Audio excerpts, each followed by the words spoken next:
Discuss about the topic of psychiatric nursing. जैसा कि last lectures में हम पढ़ चुके हैं कि साइकेट्रिक नर्सिंग क्या है, ठीक है। उसके बाद साइकेट्रिक नर्सिंग के अंदर कौन कौन से फीचर्स आते हैं, उसको कैसे डायग्नोसिस करते हैं, उसकी टर्मिनोलॉजी क्या है, वो सब हम रीड आउट कर चुके हैं। साइकेट्रिक नर्सिंग क्या है, वो हमारी किससे रिलेट करती है, मेंटल इलनेस से, हमारी मेंटल रिटार्डेशन से। मेंटल इलनेस किससे बिलोंग करती है, जब कोई भी पर्सन मानसिक रूप से संतुलित ना हो, ठीक है, उसके अंदर मानसिक रूप से उतनी डेवलपमेंट ना हो चीज़ों की, या फिर उसकी लाइफ का कोई भी ऐसा फेज़ रहा हो कि वो चीज़ों को अच्छे से कोऑर्डिनेट ना कर पा रहा हो या डील ना कर पा रहा हो, कि इन चीज़ों को एक्सेप्ट ना कर पा रहा हो, ठीक है, उसकी थिंकिंग के अंदर डिस्टर्बेंस आ जाना, वो सारी चीज़ें किससे रिलेट करती है, हमारी साइकेट्रिक नर्सिंग से। तो साइकेट्रिक नर्सिंग से ये आज हम एक नए टॉपिक के बारे में डिस्कस करेंगे, जो क्या है, स्किज़ोफ्रेनिया। स्किज़ोफ्रेनिया क्या है, इसके अंदर क्या होता है कि पेशेंट का मूड, थिंकिंग, उसकी फीलिंग्स, उसका अफेक्ट, वो सारे की सारी चीज़ें क्या हैं, डिस्टर्ब्ड हो जाती हैं। स्किज़ोफ्रेनिया को हम डिफाइन करते हैं, schizophrenia is defined as a group of mental illness. एक ग्रुप ऑफ मेंटल इलनेस है, मेंटल इलनेस का पूरा एक ग्रुप है जिसको हम कैरेक्टराइज करते हैं। किसके थ्रू कैरेक्टराइज करते हैं, by the disturbance of thinking, mood and their behaviour. उसकी थिंकिंग के अंदर चेंज आ जाना, उसका मूड हैप्पी, सैडनेस, अपैथी हो जाना, हैबिचुअल ना फील होना, मूड डिसऑर्डर हो जाना, वो चीज़ें, बिहेवियर एबनॉर्मल बिहेव करना, ठीक है, थिंकिंग के अंदर की चीज़ें एकदम से म्यूट हो जाना या फिर बहुत ज़्यादा हाइपर एक्टिव हो जाना, मोटर एक्टिविटी के में क्या है, इम्बैलेंस हो जाना, वो सारी चीज़ें किस रिलेट करती हैं, हमारी स्किज़ोफ्रेनिया से। Schizophrenia is defined as a group of mental illness characterized by disturbance of thinking, mood and behaviour. फिर उसके बाद क्या है, एज पर ब्लूलर्स, ठीक है, ब्लूलर के अकॉर्डिंग क्या है, हमारे पास 4 डायग्नोसिस हैं, किसके, स्किज़ोफ्रेनिया के। 4 डायग्नोसिस के अंदर सबसे फर्स्ट आता है हमारा एसोसिएटिव डिस्टर्बेंस एंड लूजनेस।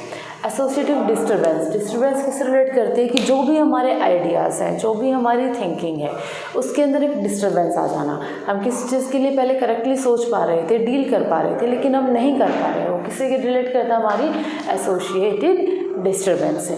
फिर आता है हमारा ऑटिज़म। ऑटिज़म सेम है, काफ़ी हद तक हमारी थिंकिंग का ही एक डिसऑर्डर है, जिसके अंदर क्या है, अगर हम अच्छे से थिंक नहीं कर पाएंगे, हमारे आइडियाज़ एक फ्लो के अंदर नहीं होंगे, तो हम एक ऑटिज़म की स्टेज के अंदर चले जाएंगे, जिसके अंदर क्या होगा कि हमारा कम्युनिकेशन क्या है, वो इम्पेयर्ड हो जाएगा।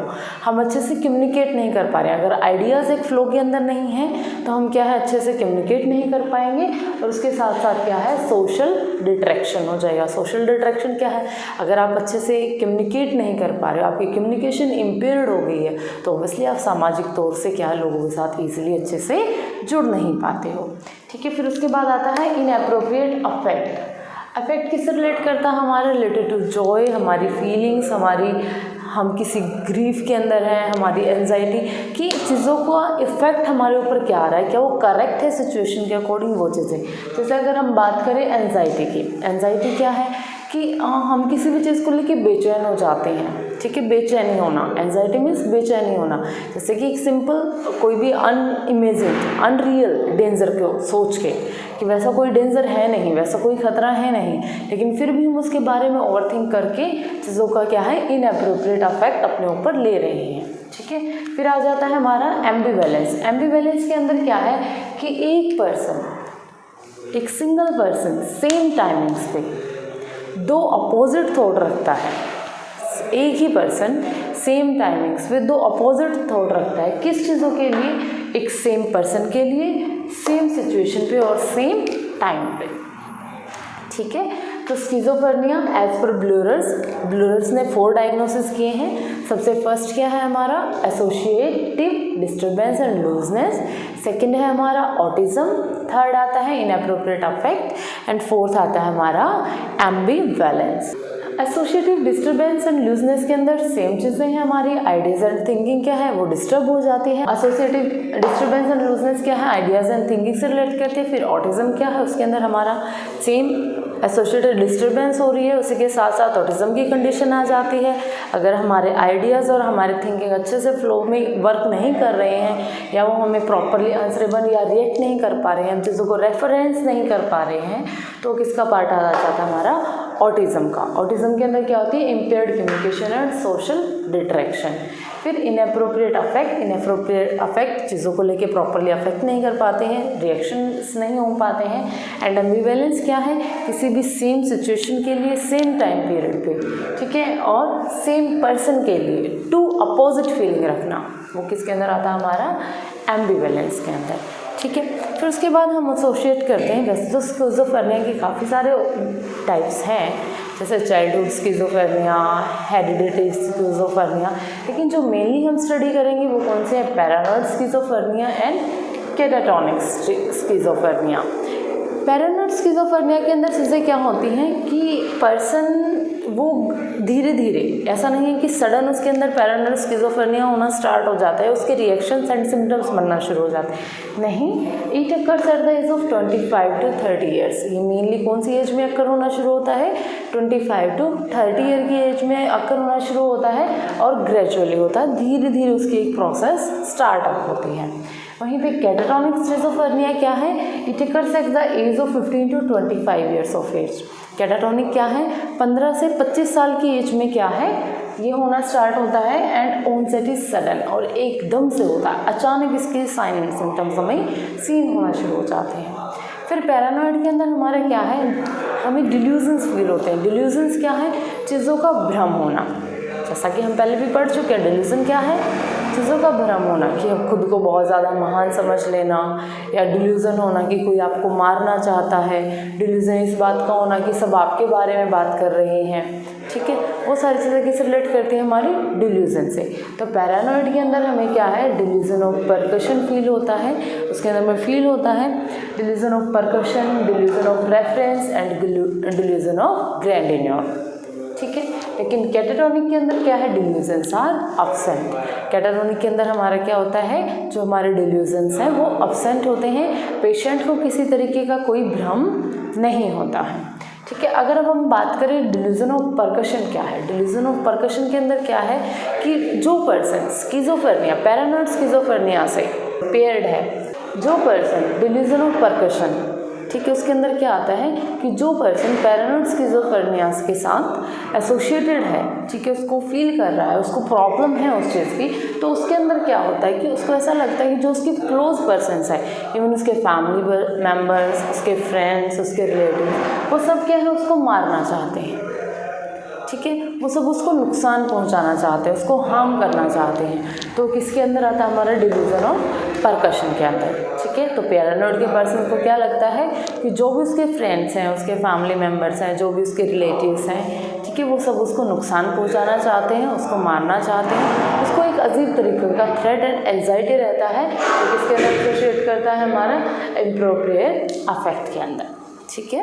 फिर वैसे आता है delusion of reference. Delusion of reference के अंदर चीज़ें क्या आती हैं कि जो डिल्यूजन ऑफ रेफरेंस है उसके अंदर अनकॉन्शियसनेस अक्रेंस होती है, कि कोई भी चीज़ें कॉन्शियस नहीं है, सिर्फ हम वैसा अज्यूम कर रहे हैं, वैसा सोच रहे हैं कि जैसे कोई भी न्यूज़ अगर हमारी न्यूज़ के बुलेटिन के अंदर कोई भी न्यूज़ चल रही है, तो पेशेंट को लगता है कि ये न्यूज़ वाले उसको रेफ़र कर रहे हैं, ठीक है, ये उसके बारे में चीज़ें बोली जा रही हैं, तो क्या है, डिल्यूजन ऑफ रेफरेंस। ऐसे ही उसने म्यूज़िक चलाया, रेडियो ऑन किया, रेडियो ऑन करने के बाद क्या है, कोई भी सॉन्ग प्ले होता है तो उस सॉन्ग को खुद के ऊपर फील करना, वो किससे रिलेट करता है, हमारा डिल्यूजन ऑफ रेफरेंस से, ठीक है। फिर आता है हमारा डिल्यूजन ऑफ ग्रैंडिन्योर।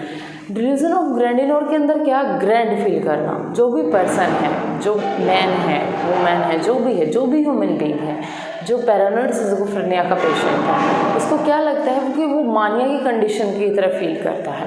मानिया की कंडीशन में भी क्या है, पेशेंट खुद को बहुत ज़्यादा महान समझता है, खुद को बहुत ज़्यादा एक्टिव समझता है। डिल्यूजन ऑफ ग्रैंडिन्योर के अंदर क्या होता है कि मानिया का पेशेंट जैसे हाइपर एक्टिव हो जाता है, इसके अंदर पेशेंट हाइपर एक्टिव नहीं होता है, लेकिन उसको क्या है, साइलेंट सिम्टम्स उसके रहते हैं कि वो अपने आप को बहुत ज़्यादा महान समझता है, ठीक है।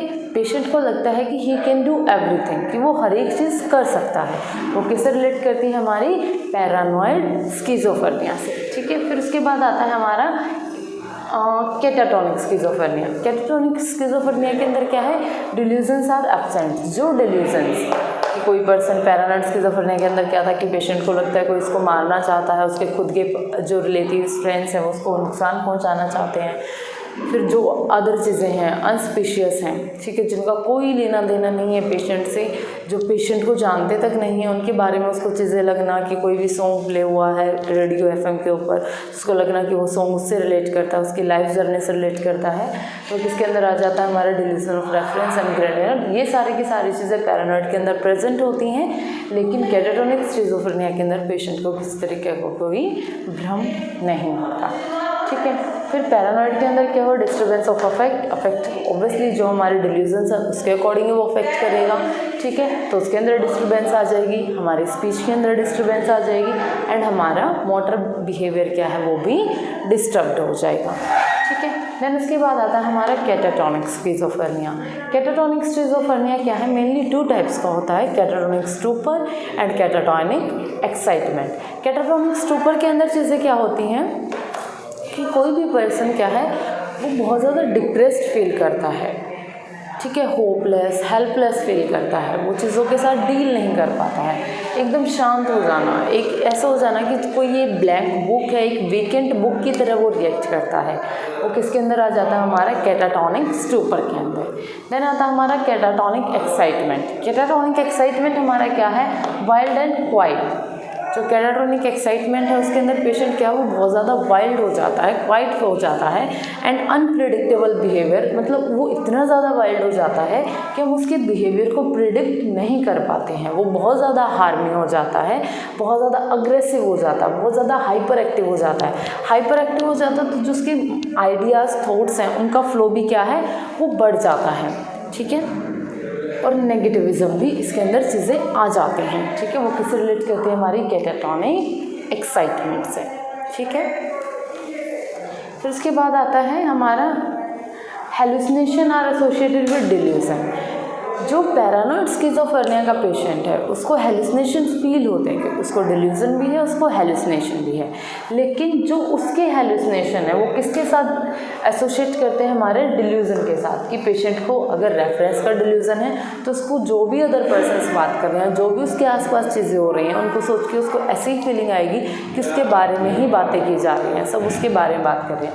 अगर उसको डिल्यूजन है परकशन का तो उसके अंदर क्या है, पेशेंट को हेलुसिनेशन ऐसे ही होंगी, कोई आ रहा है उसको मारने के लिए, उसका फादर आ रहा है उसको मारने के लिए, उसकी मदर उसको प्यार नहीं करती हैं, वो भी उसको नुकसान पहुंचाना चाहती हैं, उसके जो फ्रेंड्स हैं वो सब उससे आगे निकलना चाहते हैं, उसको कोई साथ नहीं रखना चाहता, हर तरीके की सिर्फ एक नेगेटिविज्म रखना, ठीक है, वो सिर्फ उसको मारना चाहते हैं, उसको डिस्ट्रॉय करना चाहते हैं, ठीक है। तो जो पैरानॉइड स्किज़ोफ्रेनिया के पेशेंट है उसके अंदर हेलुसिनेशन क्या है, वो किससे एसोसिएट करते हैं, हमारे डिल्यूजन से, ठीक है। लेकिन कैटाटोनिक स्किज़ोफ्रेनिया के अंदर क्या है, पेशेंट को विजुअल एंड हियरिंग हेलुसिनेशन होते हैं, मेनली उसको कई बार हेलुसिनेशन हो जाता है कि कोई चीज़ है जो उसके सामने है लेकिन ऐसा कुछ नहीं होता, हियरिंग का कोई ऐसे फील होता है कि कोई उसको पुकार रहा है, ठीक है, लेकिन वो चीज़ें भी प्रेजेंट नहीं होती हैं, ठीक है, समझ आ गया इतना। देन नेक्स्ट आता है पैरानॉइड स्किज़ोफ्रेनिया के अंदर हम चीज़ों को डायग्नोसिस कैसे करेंगे।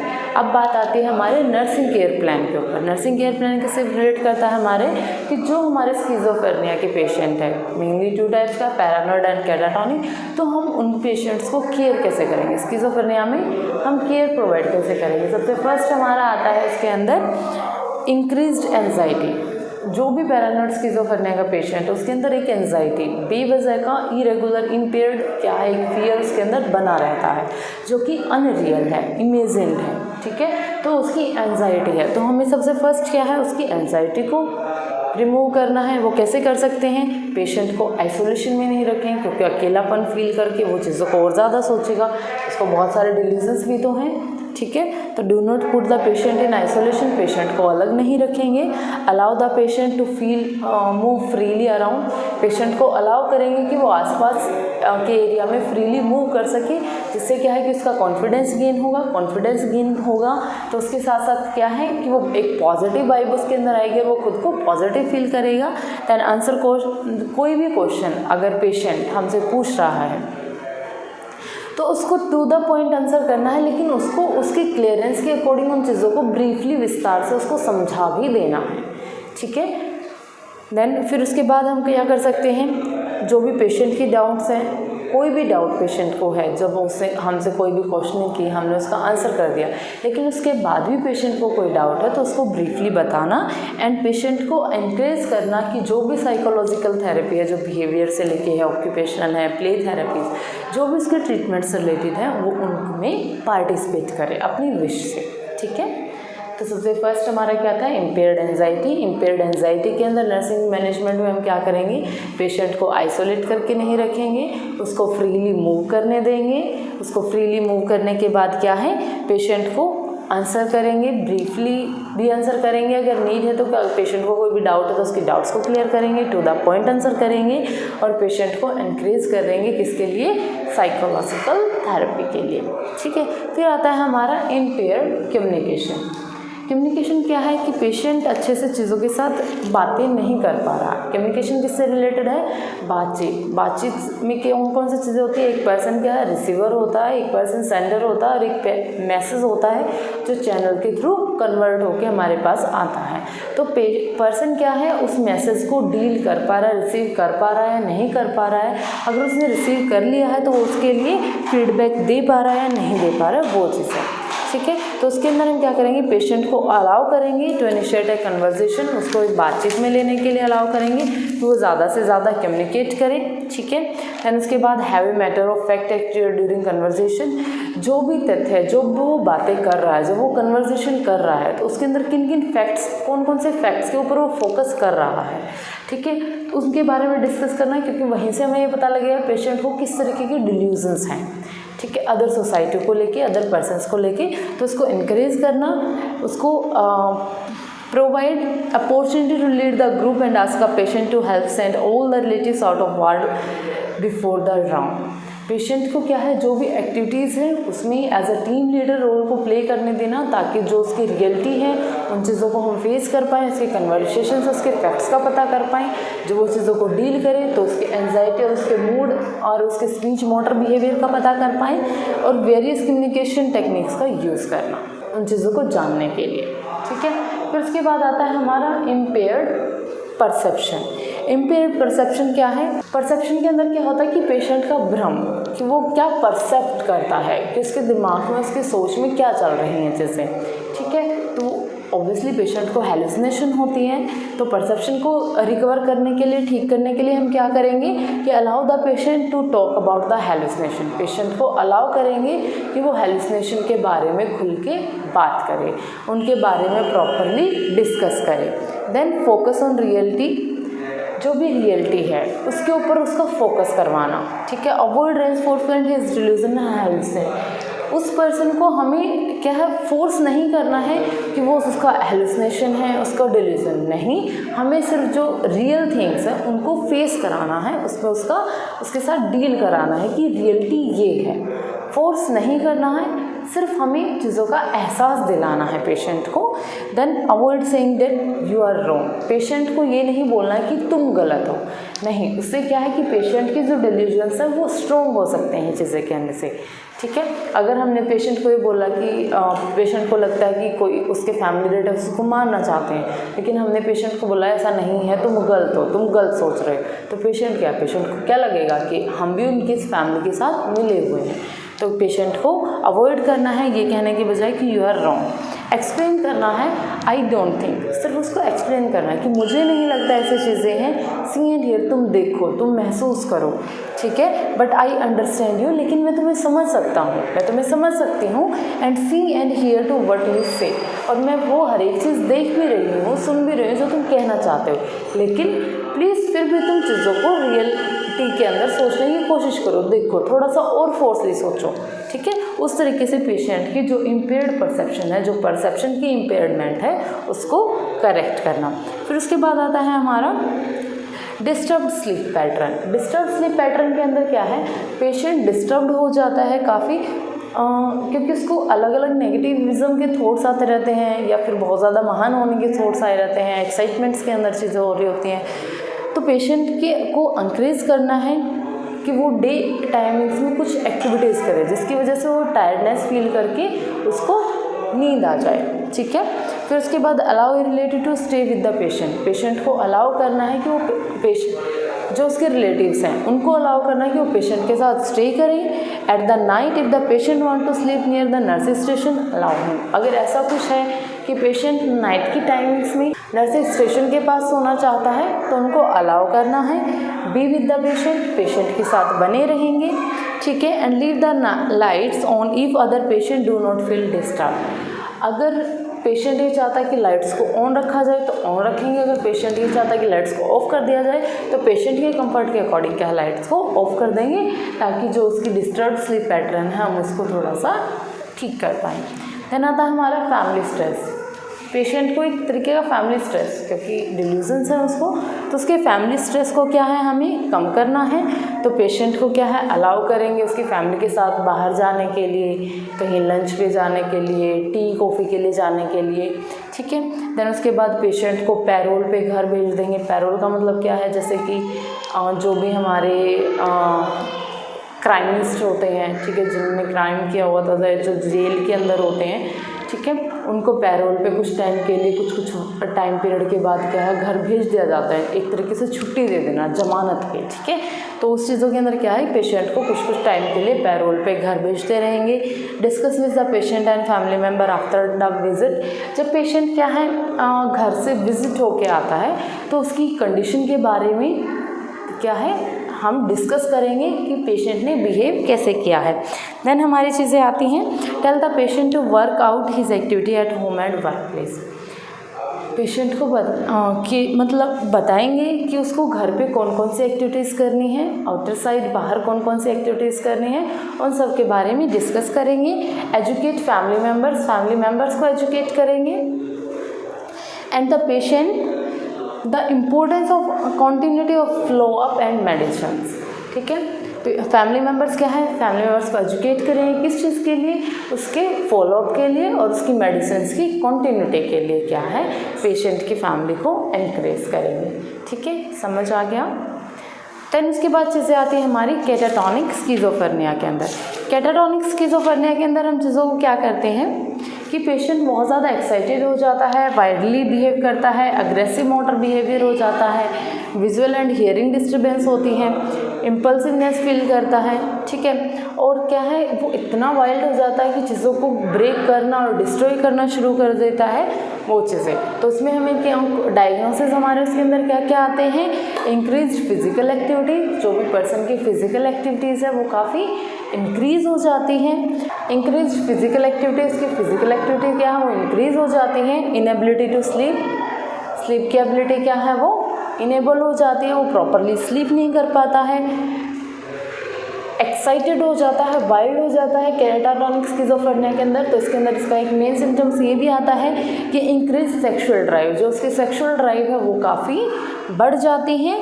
इनअप्रोप्रिएट ड्रेसिंग, जो उसकी ड्रेसिंग है वो इनअप्रोप्रिएट हो जाती है क्योंकि वाइल्डी हो जाता है, हाइपर एक्टिव हो जाता है, खुद को ही बहुत ज़्यादा अपने अंदर ही इम्पल्सिव हो जाता है बहुत ज़्यादा, ठीक है, चीज़ों को तोड़ना फोड़ना शुरू करता है। तो अदर पर्सन्स भी उसके पास जाने से थोड़ा घबराते हैं, एंजाइटी फील करते हैं।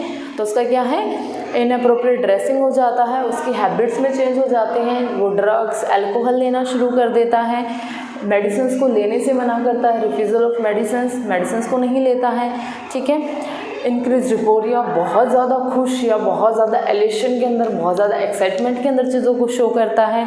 Impose communication and social functioning हो जाती हैं, ठीक है। इम्पल्सिव एंड डिसीजन मेकिंग, कोई भी चीज़ों का अच्छे से डिसीजन नहीं ले पाता है। एंड डिनाइल ऑफ प्रॉब्लम, और जो प्रॉब्लम उसके सामने है स्टैंड आउट कर रही है वो उनको क्या है मतलब उनको मानने से मना कर देता है कि वो साफ क्या चीज़ों को डिनाई करता है कि इसको कोई भी प्रॉब्लम नहीं है, ठीक है, समझ आ गया। तो इन चीज़ों को हम ऐसे ही डील करेंगे।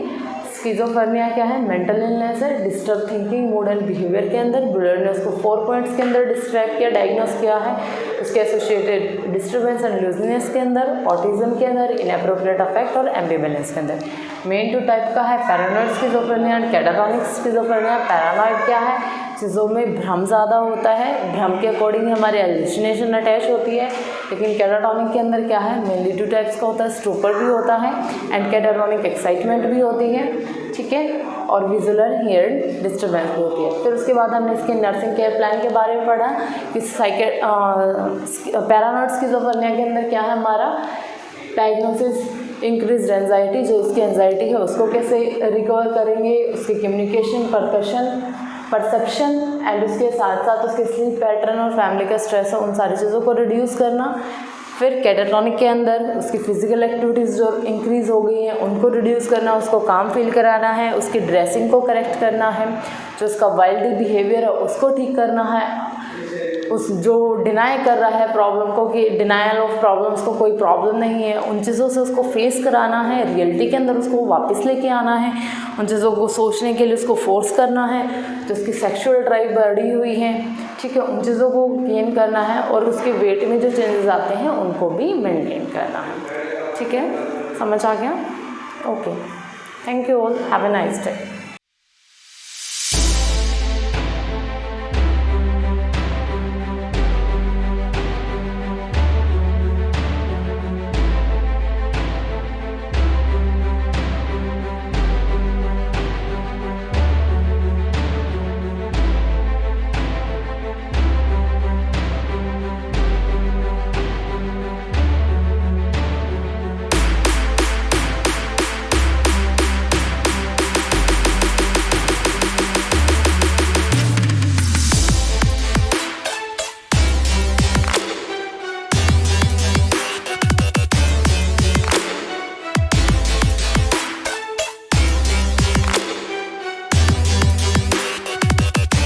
दोस्तों हमारे चैनल को ज़्यादा से ज़्यादा सब्सक्राइब और लाइक करें।